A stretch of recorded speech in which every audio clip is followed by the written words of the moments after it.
Shalom irmãos, shalom a todos. My name is Feder Mandinho and the disciples of the Christ. Alvo o Santo Evangelho segundo São João, capítulo 3, versículo 33. Estou aqui com ensinamento bíblico. Irmãos amados, fazer sexo com preservativo é pecado.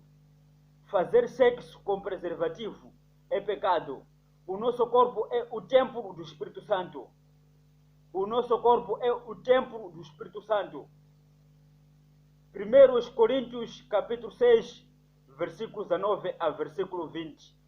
1 Coríntios capítulo 6, versículos 19 a versículo 20. Gênesis capítulo 38, versículo 9 a versículo 10.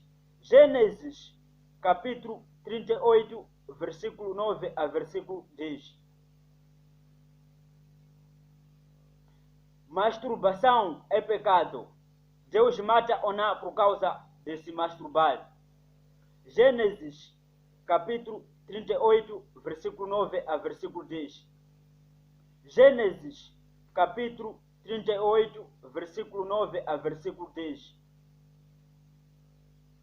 1 Coríntios, capítulo 6, versículos 19 a versículo 20.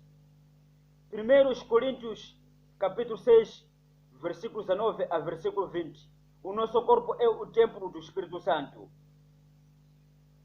Irmãos amados, fazer sexo com preservativo é pecado. Fazer sexo com preservativo é pecado. Fazer sexo com preservativo é pecado. Casada, não casada. Fazer sexo com preservativo é pecado. Casada, não casada. Fazer sexo com preservativo é pecado. Casada, não casada. Fazer sexo com preservativo é pecado.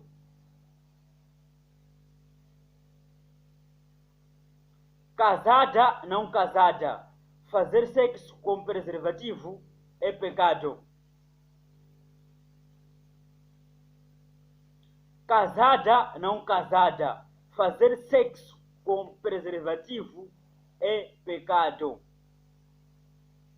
O nosso corpo é o templo do Espírito Santo. O nosso corpo é o templo do Espírito Santo.